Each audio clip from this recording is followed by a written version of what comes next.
अधिकारियों की transfer posting पर मोदी सरकार ने लाया नया अध्यादेश, तो क्यों तिलमिलाए केजरीवाल। कल केंद्र सरकार ने जैसे ही सुप्रीम कोर्ट बंद हुआ छुट्टियों के लिए, वैसे ही उसके कुछ घंटों के बाद ऑर्डिनेंस लाके सुप्रीम कोर्ट के जजमेंट को पलट दिया।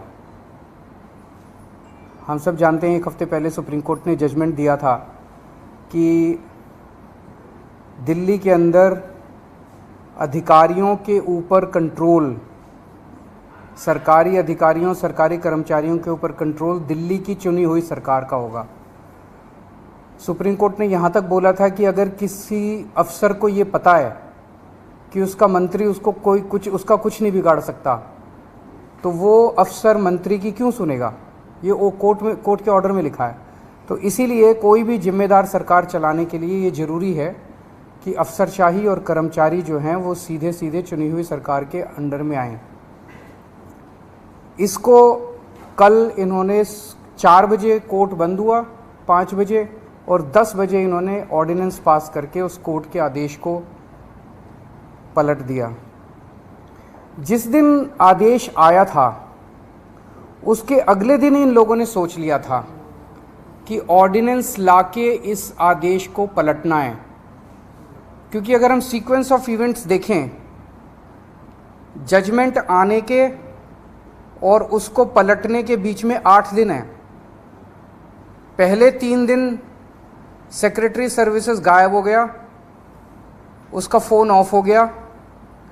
3 दिन के बाद सेक्रेटरी सर्विसेज निकलते हैं, कहते हैं मैं कोर्ट का ऑर्डर मानने को तैयार हूं। तो चीफ सेक्रेटरी फिर बीच बीच में गायब हो जाते हैं और सिविल सर्विसेज बोर्ड की मीटिंग होने में 3 दिन लग जाते हैं। फिर फाइनली जब सिविल सर्विसेज बोर्ड की मीटिंग होती है और एलजी के पास प्रस्ताव भेजा जाता है, तो 2 दिन एलजी साहब बैठ जाते हैं उसके ऊपर। 8 दिन इन लोगों ने इस तरह से बिता दिए। ये सारे के सारे कोर्ट के बंद होने का इंतज़ार कर रहे थे कि कब कोर्ट बंद होगा, कब कोर्ट की छुट्टियां होगी और कब हम अध्यादेश लाएंगे। तो प्रश्न ये उठता है कि ये कोर्ट के बंद होने का इंतज़ार क्यों कर रहे थे कि जब कोर्ट बंद होगा तब हम अध्यादेश लाएंगे। पहले ले आते, जब कोर्ट की छुट्टियां नहीं चल रही थी, जब कोर्ट खुला था, जिस दिन अध्यादेश आया 3 दिन बाद, 4 दिन बाद, 5 दिन बाद ले आते, क्योंकि ये अंदर दिल के अंदर जानते हैं कि ये अध्यादेश पूरी तरह से गैर कानूनी, गैर संवैधानिक और जनतंत्र के खिलाफ है।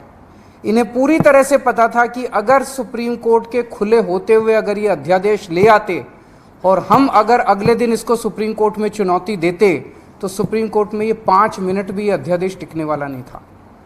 तो ये चाहते थे कि सुप्रीम कोर्ट बंद हो और उसके बाद ये अध्यादेश लेके आए। अंदर खाने ये भी जानते हैं कि ये अध्यादेश 5 मिनट भी टिकने वाला नहीं है। तो क्या इस अध्यादेश की लाइफ केवल 1.25 महीने की है जब तक सुप्रीम कोर्ट बंद है? 1 जुलाई को सुप्रीम कोर्ट खुलेगा, हम इसको चैलेंज करेंगे सुप्रीम कोर्ट के अंदर, और फिर सुप्रीम कोर्ट, हम जानते हैं कि ये भी जानते हैं, अंदर खाने ये भी जानते हैं कि इस अध्यादेश का क्या होगा।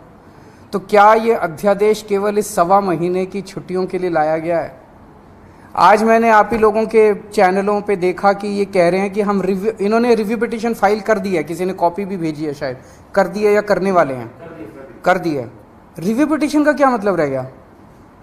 जब ऑर्डिनेंस लाके इन्होंने पूरे के पूरे जजमेंट को ख़त्म कर दिया, तो जो जजमेंट ही नहीं बचा उसका रिव्यू का कैसा? तो रिव्यू पिटीशन तो तभी मेंटेनेबल होगी जब अध्यादेश को वापस लिया जाएगा रिव्यू पिटीशन की हियरिंग के पहले। तो ये क्या ये इंडिकेशन है कि जैसे ही सुप्रीम कोर्ट खुलेगा इस अध्यादेश को वापस ले लिया जाएगा? नहीं तो रिव्यू पिटीशन का मतलब ही नहीं है। जज तो यही कहेंगे कि भाई तुमने तो सारा हमारा जजमेंट खत्म कर दिया, तो रिव्यू पिटीशन किस बात की है? रिव्यू पिटीशन तो कुछ है ही नहीं। तो ऐसा लगता है कि ये केवल एक भद्दा मजाक किया गया है जनतंत्र के खिलाफ, देश के लोगों के साथ, दिल्ली के 2 करोड़ लोगों के साथ।